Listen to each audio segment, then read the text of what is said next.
Elizabeth Bishop is a traveling poet. Her work has been greatly influenced by her journeys. Her poetry is filled with descriptions of the sights she saw. She lived in Rio de Janeiro for 15 years, and Brazil began to impact the structure of her poetry in terms of not only the writing content, but also rhythm and meter. Brazilian samba imbues in her poem Pink Dog. Just read the poem and hear Brazilian samba in each line. Verses reflect precise description of the physical world and her perfectionism. She spent long periods of time polishing her work, and now we can enjoy the poetic play of the sound and the image, like in her poem, It's Marvelous to Wake Up Together.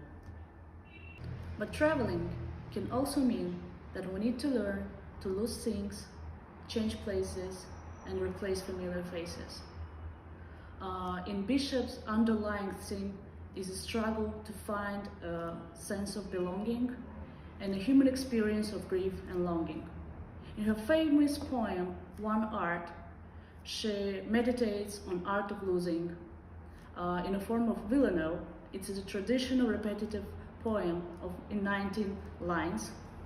So she starts building up a catalog of losses, starting from her car house keys and a mother's watch, and then she climaxes into the loss of houses, lands, and a loved one.